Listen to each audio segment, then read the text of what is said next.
본문의 말씀은 다윗이 아들 압살롬의 반역을 피하여 예루살렘 성을 버리고 광야로 도망가는 그 과정을 그리고 있는 본문의 말씀입니다. 그런데 한 가지 이 본문에서 생각해 볼 것은 왜 하나님은 다윗을 광야로 보내신 것일까라는 것입니다. 광야로 보내신 하나님의 뜻은 무엇일까라는 것입니다. 그렇다면 다윗이 광야로 쫓겨났을 때 어떻게 살아가고 있는지, 다윗이 어떻게 살아왔는지, 특별히 하나님과의 관계, 즉 다윗의 영적인 상태가 어떠한지를 살펴본다면 다윗이 왜 광야로 쫓겨나갔는지 하나님의 뜻을 알 수 있으리라 생각되어집니다. 다윗은 밧세바를 범하고 밧세바의 남편 우리아를 죽였을 때부터 다윗의 영성은 급격하게 침체되었습니다.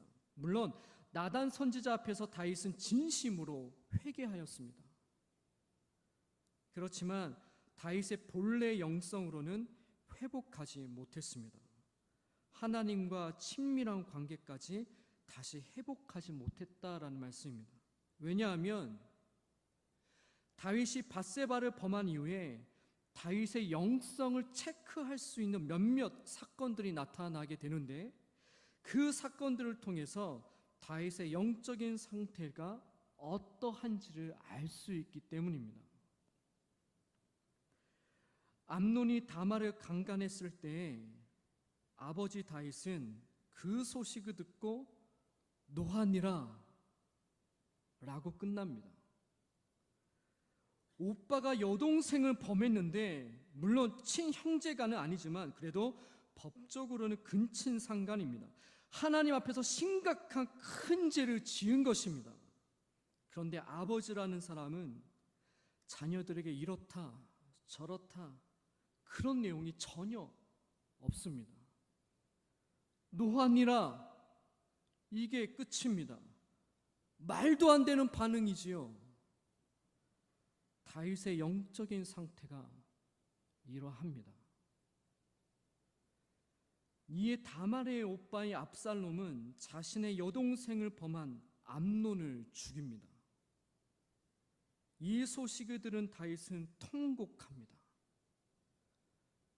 그런데 이게 전부입니다. 마찬가지로 자녀들에 대하여 이렇다 저렇다 하는 내용이 나타나지 않습니다. 아버지로서의 그 어떤 책임이나 반성이 전혀 나타나 있지 않습니다. 저자의 의도가 있다라는 것입니다. 다윗의 영적인 상태, 즉 하나님과의 관계가 매우 심각한 상태라는 것을 말씀하고 있는 것입니다. 뭔가 점점 다윗이 이러한 상태로 계속 나아간다면 하나님은 가만 내버려 두지 않으시겠죠. 그래서 말씀을 쭉 읽다 보면 뭔가 이제 큰 일이 하나 터뜨리겠구나, 그런 불안한 마음이 들게 됩니다. 이것이 바로 다름 아니라 아들 압살롬의 반역으로 다윗은 왕자에서 밀려나서 광야로 도망쳐야 하는 신세가 되어졌습니다. 다윗이 광야로 간 것은 압살롬의 반역으로 도망간 것이지만 그러나 하나님께서는 다윗의 영적인 회복을 위하여서 하나님과의 관계를 회복하기 위하여서 다윗을 하나님께서 어디로 부르시고 있습니까? 광야로 부르시고 있습니다. 그래서 오늘 본문의 말씀을 통하여서 다윗이 광야에서 만난 이 두 명의 사람들을 통해서 다윗이 어떠한 반응을 보였는지, 제대로 하나님께 교육받고 있는지, 하나님과의 관계에 있어서 어떠한 변화를 보였는지에 대해서 함께 말씀을 나누고자 합니다. 1절부터 4절까지 다윗이 광야에서 첫 번째 시바라는 사람을 만나게 되는 말씀이 먼저 소개가 됩니다. 1절에서 시바는 이 다윗에게 떡 200개와 건포도 100송이와 과일 100개와 포도 한 가죽 부대를 싣고 이 다윗에게 찾아왔습니다. 다윗은 서둘러서 성을 나왔기 때문에 무엇보다 제일 필요한 것은 아마도 먹을 양식이었을 것입니다. 그런데 마침 이 시바라는 사람이 지극정성으로 준비한 양식과 과일을 가지고 다윗을 찾아왔으니 얼마나 고맙고 감사하겠습니까? 그렇지만 다윗은 분별해야 합니다. 분별해야 합니다. 다윗은 현재 어디에 있습니까? 광야에 있습니다. 광야에서는 예상할 수 있는 삶을 살 수 있는 곳이 아닙니다. 생각지도 못한 일들이 언제 어디에서 일어날지 모르는 곳입니다. 낮에는 더위와 밤에는 추위와 들짐승들의 위협이 도사리고 있고, 짐승들뿐만 아니라 강도와 도적들과 같이 불량한 사람들도 조심해야 합니다. 그래서 광야는 철저하게 하나님만 바라보며 살아가는 곳입니다. 그래서 하나님께서 다윗을 광야로 부르신 것이죠. 하나님만 다시 바라봐야 된다고. 그래서 다윗은 이 시바라는 사람이 이렇게 행동했을 때 분별해야 된다라는 것입니다. 그래서 다윗은 2절에서 조심스럽게 묻습니다. 네가 무슨 뜻으로 이것을 내게 가져왔느냐? 그런데 시바의 대답은 다윗의 모든 의심을 걷어버리게 합니다. 아예 무장해제를 하게끔 합니다. 어떤 말을 하냐면, 먹을 것만 가져온 것이 아니라 왕의 가족들이 이동하기 좋도록 무엇을 가져왔다고요? 나귀를 가져왔다고요. 이야, 이 감동이 되는 거예요. 먹을 양식만, 그 지극정성 준비한 양식뿐만 가져온 것이 아니라 급하게 나왔기 때문에 이 왕의 가족들, 이 가족들을 잘 이동할 수 있도록 나귀를 가져왔다는 것이죠. 여기에 다윗은 그냥 무너집니다. 이어서 다윗은 3절에서 시바에게 무비보셋의 안부를 묻습니다. 왜냐하면 이 시바는 무비보셋의 종이기 때문에 네가 섬기고 있는 주인을 왜 내버려두고 여기 왔느냐 이렇게 묻지요. 이미 다윗의 마음은 무장해제됐기 때문에 이제 이 무비보셋이 옳은 말을 하지 않습니다. 왜요? 야, 걸려들었구나. 내가 무슨 말을 하든지 너는 이제 믿겠구나. 무비보셋이 어떤 말을 합니까? 거짓말을 하고 있습니다. 모함을 하고 있지요. 무비보셋이 말하기를 이스라엘 족속이 오늘 내 아버지의 나라를 내게 돌리니라. 왕권의 정통이 누구에게 있습니까? 다윗에게 있습니까? 아닙니다. 당시 사람들은 왕권의 정통은 사울에게 있다라고 생각했습니다. 그래서 수많은 사람들은 오히려 다윗이 쿠데타를 일으켜서 정권을 찬탈했던 사람이라고 여겨왔습니다. 대부분의 사람들은 왕권의 정통은 왕의 아들에게 가져갑니다. 세습구조라는 것이죠. 그러면 사울의 왕권의 정통은 누구에게 있습니까? 요나단에게 있습니다. 그런데 요나단도 전쟁터에서 아버지와 함께 전사했기 때문에, 그럼 요나단의 아들 누구에게 있습니까? 무비보셋에게 있습니다. 그래서 이 시바라는 사람은 이제 모함을 하는 것이죠. 무비보셋이 드디어 이 나라를 내게 주셨다라고 그렇게 기쁨으로 소리치고 있다라는 것을 다윗에게 말을 하고 있습니다. 이 말은 다윗은 분별해야 합니다. 이 말이 옳은 말인지 거짓말인지 분별해야 합니다. 근데 이미 다윗은 이 마음이 다 시바에게 넘어갔기 때문에 이 말을 곧이곧대로 전적으로 믿지요. 믿어서 어떻게 약속합니까? 4절의 말씀을 보면 무비보셋에게 주었던 모든 재산들을 누구에게요? 시바 너에게 주겠다. 이것은 요나단과 맺은 언약을 지키지 않은 것이죠. 분명히 요나단이 다윗에게 네가 만약에 왕이 되면 내 집안에 선하게 너의 인자하심을 선하게 베풀어 달라. 분명히 다윗하고 약속을 했습니다. 그런데 요나단의 언약도 잃어버리고 이 무비보셋의 이 시바의 말에 그냥 정적으로 믿고 분별하지 못한 마음으로 전적으로 믿었기 때문에 이런 성급한 판단을 내리게 되었습니다.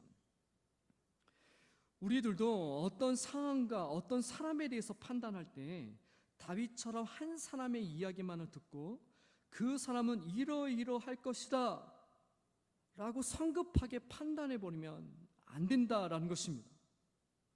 그렇다면 양쪽의 이야기를 들으면 누가 옳은지 그른지 판단할 수 있느냐?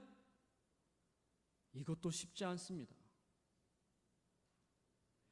왜냐하면 사람은 자기에게 유리한 대로 말하고 불리한 말은 하지 않기 때문에 그렇습니다.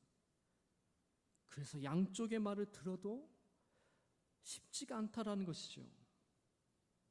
이쪽 사람의 말을 들으면 그런 것 같고 이쪽 사람의 말을 들으면 그런 것 같고, 이것을 그 철학적인 용어로 정의 대 충돌이라고 그렇게 얘기를 하더라고요.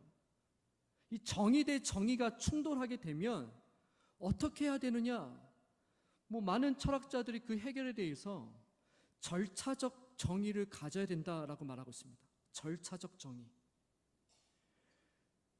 그렇게 생각하기까지 그 절차가 올바르냐라는 것을 다시 한번 조사해 봐야 된다는 겁니다. 그래야 정의를 분별할 수 있다라고 현대 철학자들은 얘기를 합니다. 근데 마찬가지 성경에서도 이와 같이 이야기를 합니다. 야고보서 3장 13절의 말씀을 보면 너희 중에 지혜와 총명이 있는 자가 누구냐? 그는 선행으로 말미암아 지혜 온유함으로 그 행함을 보일지니라. 어떤 말씀입니까? 너희 중에 지혜와 총명이 있다고 생각하는 사람은 선행으로, 믿음의 삶으로 증명해야 된다라는 것이죠. 바로 절차적 정의. 과정이 어떠하냐? 그 사람의 말이 아니라 그 사람의 삶을 보라라는 것이지요.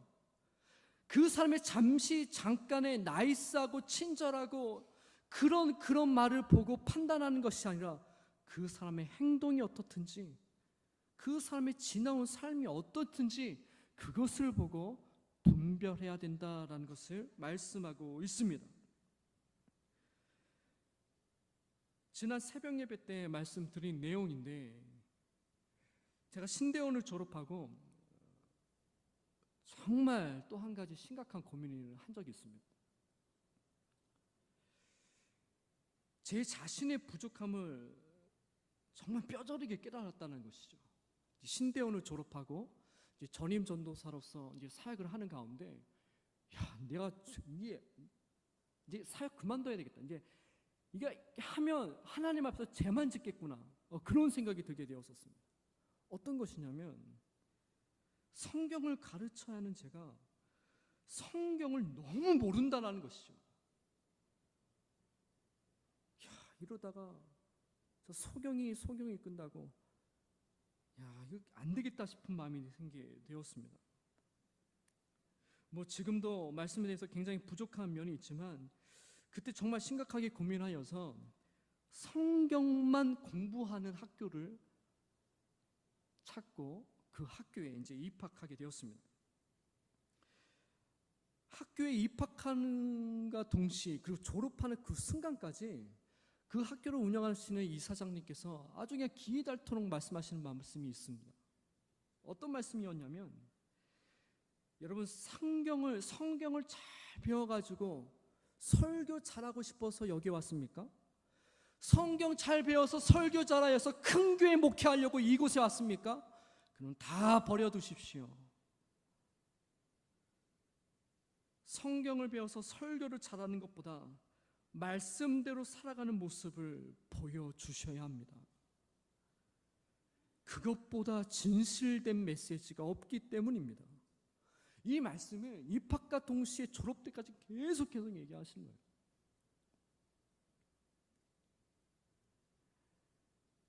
왜냐하면 아무리 좋은 말씀을 하고 감동을 준다고 하더라도 삶으로 살아내지 못하면 야고보서 3장 14절의 말씀에 거짓말쟁이라고, 그 그건 거짓이라고 그렇게 단호하게 이야기하고 있습니다. 아무리 좋은 말씀을 통하여서 많은 성도들을 감동을 주고 큰 교회 목회하고 그런 역사를 베푼다라고 그런 목회자가 있을지라도 그 목회자가 강단에 내려서 삶으로 살아내지 못한다면 무엇이라고요? 거짓말쟁이라고요. 그런데 말씀을 전하고 그 말씀대로 완벽하게 살아갈 수는 없지만 말씀대로 살아가려고 몸부림과 치열한 삶을 보여준다면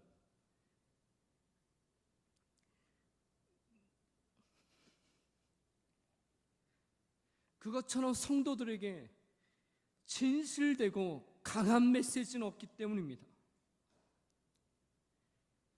이처럼 잠깐의 말과 행동보다는 그 사람이 어떤 사람인지를 결정하는 데 있어서 어떻게 살아왔는지가, 그리고 어떻게 살아가고 또 어떻게 살아가고 있는지 그것을 본다면 그제서야 그 사람이 어떤 사람인지를 분별할 수 있다라는 것을 말씀하고 있습니다. 그렇다면 다윗은 시바라는 이 사람이 어떻게 살아왔는지 그리고 어떻게 살아가고 있는지를 이 다윗은 기억하고 시바가 베풀어준 이 호의를 잘 분별했어야 합니다. 이 시바는 어떠한 사람입니까? 본래 사울의 종이었습니다. 왕의 측근에서 비서와 같은 역할을 했던 사람으로 사울의 정권에서는 꽤 높은 권력을 누렸던 사람 중에 한 사람입니다. 그런데 이 다윗으로 정권이 바뀌게 되자 사울의 편에 있었던 사람들은 현 정권의 반역의 무리로서 주의해야 할 사람들이 되었습니다. 다윗 또한 시바가 어떠한 사람인지를 잘 알고 있었습니다. 그렇다면 시바가 말한 이 무비보셋에 대한 의견을 다윗이 들었을 때 그 사실을 확인했어야 된다라는 것이죠. 우리들도 다윗처럼 광야에서 살아가고 있습니다. 한치 앞도 예상할 수 없는 광야에서 살면서 가나안 땅에 들어가야 하는데 하나님께서는 나만 홀로 광야를 걷게 하신 것이 아니라 수많은 사람들과 관계를 맺으면서 함께 걸어가게 하시고 있습니다. 어떤 사람에게는 복음을 전해야 되고 어떤 사람에게는 구제하고 도와줘야 하는 사람이 있는 반면에 어떤 사람은 피해야 할 사람들이 있고 분별해야 할 사람들이 있다라는 것입니다. 안타까운 것은 교회를 다니는 이 사람이냐 교회를 다니지 아니하는 사람이냐라는 것을 분별할 수 없다라는 것입니다. 교회에서 직분이 있느냐 교회에서 직분이 없느냐라는 것으로 분별할 수 있는 것이 아니다라는 것입니다. 자칫 잘못하면 분별하지 못하여 가나안 땅이 아닌 다른 곳으로 갈 수 있기 때문에 그래서 더욱더 잘 분별하셔야 합니다. 우리가 살아가는 삶의 자리에서 사람들과 관계를 맺으며 교제하며 살아갈 때 그 사람의 잠시 잠깐의 말이 아니라 그 사람의 삶과 행실을 보고 잘 분별하여서 주님 안의 교제에 풍성한 열매를 맺으시기를 주님의 이름으로 축원합니다. 이어서 5절부터 8절까지는 다윗이 광야에서 시므이라는 사람을 만나게 되는 그 말씀이 소개되고 있습니다. 다윗이 광야길을 걸으면서 바후림이라는 동네에 도착했는데 이 바후림은 사울의 지파였던 베냐민 지파 사람들이 사는 지역으로서 대부분 사람들이 사울의 친척들이 살고 있는 지역입니다. 그래서 사울의 친척 가운데 시므이라는 사람이 다윗의 용사들이 좌우에 있음에도 불구하고 다윗을 향하여 저주를 퍼부으며 돌을 던지고 있습니다. 아마도 다윗에게 굉장한 분노가 있는 사람으로 보여집니다. 다윗을 향한 시므이의 저주가 7절 하반절에 나타나는데 피를 흘린 자여 사악한 자여 가거라. 어떤 말씀입니까? 피를 흘린 자라는 것은 살인자라는 뜻입니다. 살인자여 이 동네에 머물 생각도 하지 말고 가거라. 이런 말씀하고 있다는 것이죠.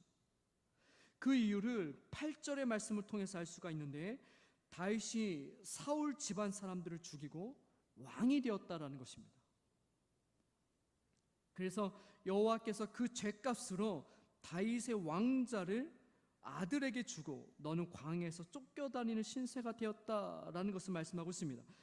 이러한 시므이의 믿음은 근거 없는 믿음입니다. 잘못된 지식으로 자신이 믿고 싶은 대로 신앙생활하고 있는 전형적인 이 사람들이죠.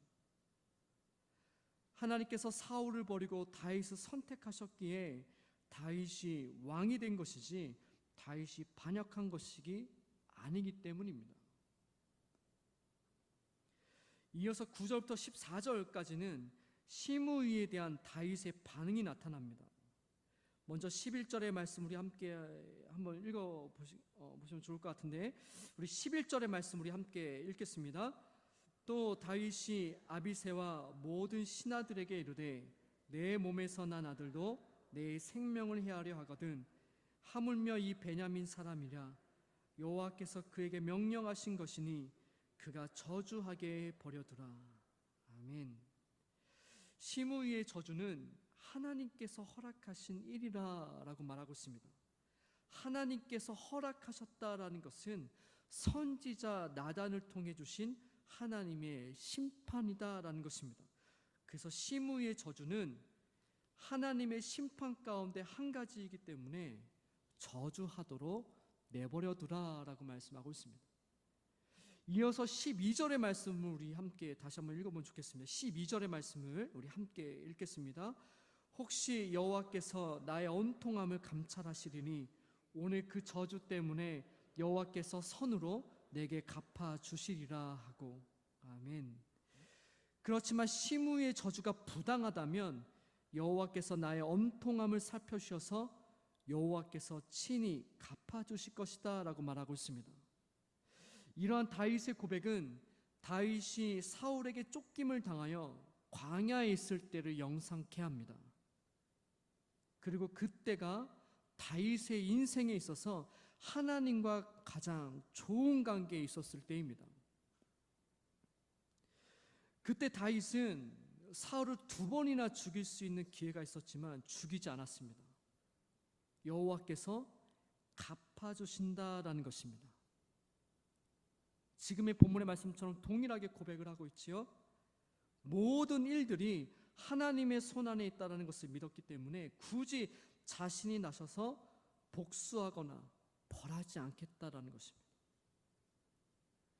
다윗의 이러한 반응은 자신에게 일어나는 모든 일들이 하나님의 섭리 안에 있다라는 것을 믿음으로 고백하는 내용입니다. 그렇다고 하여서 하나님께서 모든 것을 섭리하시고 주관하실 테니 부정하고 불의한 세상을 보고만 있어라 라는 그러한 말씀도 아닙니다. 성도의 사명은 하나님의 말씀으로 아닌 것이라면 아니다라고 불편한 목소리를 내는 송곳과 같은 삶을 살아가야 되는 것이기 때문입니다.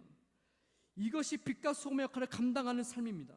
빛들만 모여있는 교회에만 있으면 어떻게 세상을 우리가 변화시킬 수가 있겠습니까? 세상으로 나아가야 합니다. 어둠이 있는 곳에 찾아가서 그 어둠이 있는 곳에 가서 우리가 빛을 발해야 된다는 것이죠. 아닌 것에는 아니라고, 아프더라도 힘들더라도 때로는 위협을 받더라도 그렇게 해서는 안 된다고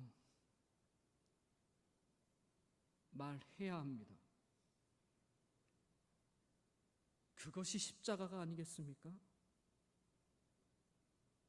고상하고 우아하게 목으로 걸고 다니는 십자가가 아니라 맛을 잃은 곳에 찾아가서 소금이 녹아내리듯이 하나님 말씀 지키는 것 때문에 핍박과 고난을 당하는 것이 성도의 사명입니다. 그렇지만 각 사람에게 주어진 환경이 다르고 능력도 다르기 때문에 이 세상을 다 고칠 수 없고 다 변화시키기 어려운 것이 우리의 삶 가운데 분명히 있습니다. 한계가 있다라는 것입니다. 내가 어떻게 할 수 없는 그 한계에 대해서는 다윗처럼 하나님의 손에 맡기라라고 말씀하고 있습니다. 그래서 내게 일어나는 모든 일들에 대해서 그것이 좋은 일이든 좋지 않은 일이든 하나님의 섭리 안에 있음을 믿고 그 믿음으로 살아갈 때 놀라운 믿음의 역사가 나타난다라는 것입니다. 이러한 믿음만큼 큰 믿음이 없다라는 것을 생각할 수가 있습니다. 내가 할 수 있는 부분에 있어서는 말씀에 순종함으로 최선을 다하고 결과에 대해서는 무엇이든지 다 하나님의 섭리로 여기겠다라는 믿음입니다.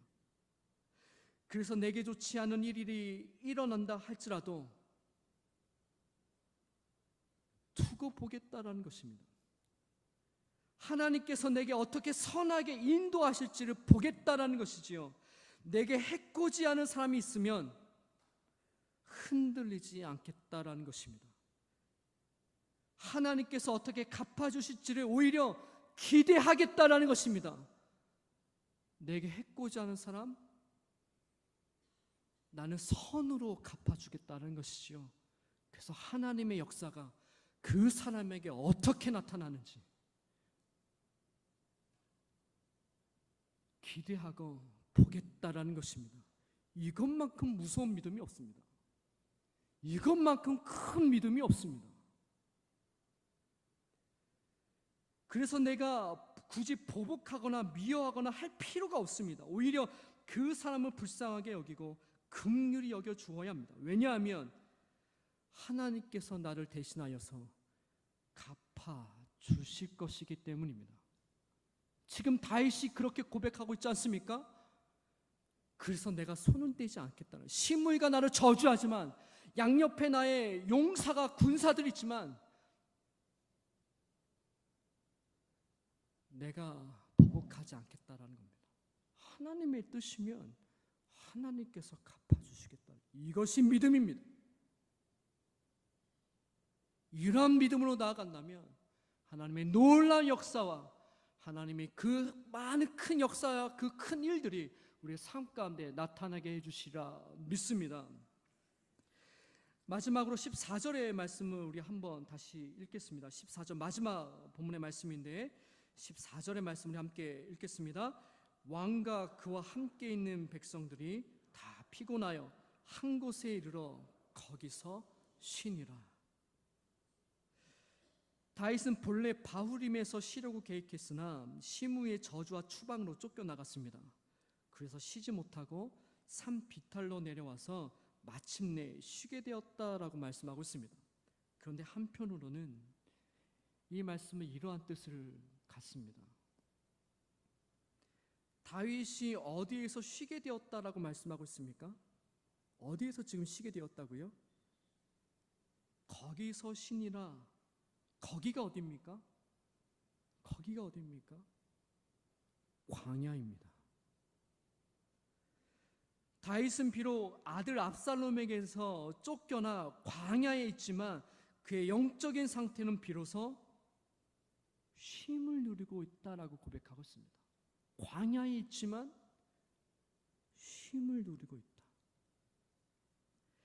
광야에서 하나님과의 관계가 점차적으로 친밀해져가고 회복하고 있다라는 말씀입니다. 당연한 것입니다.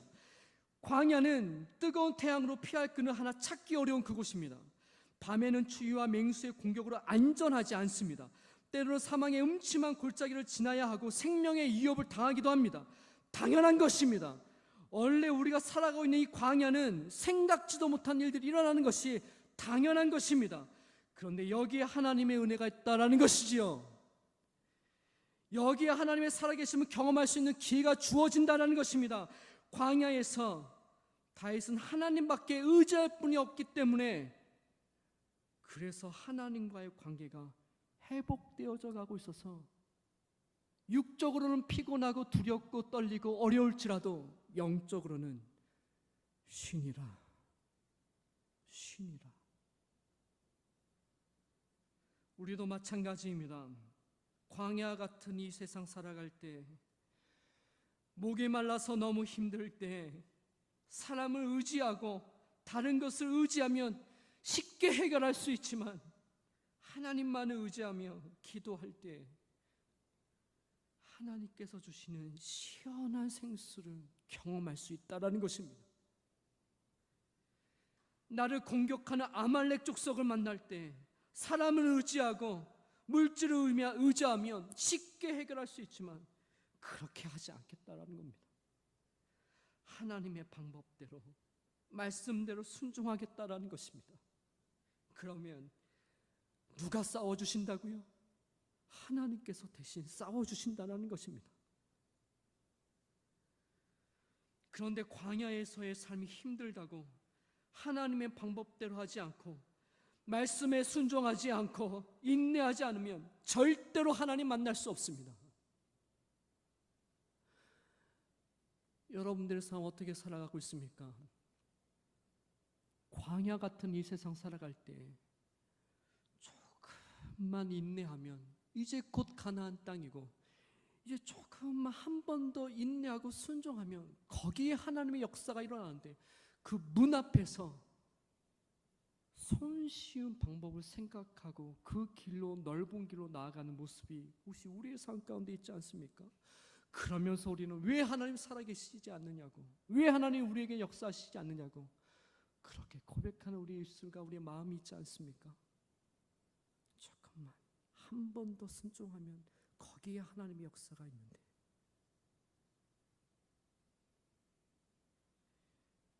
다윗은 비록 몸은 힘들지만 하나님을 의지할 수밖에 없는 광야에 있기 때문에 그의 영과 육신이 광야에서 신이라 라고 고백하고 있습니다. 오늘 주신 말씀을 기억하며 광야 같은 이 세상에서 하나님의 사람들을 잘 분별하고 모든 것이 하나님의 섭리 가운데 있음을 고백하며 살아가시는 저와 여러분 되시기를 주님의 이름으로 축원합니다. 기도하겠습니다.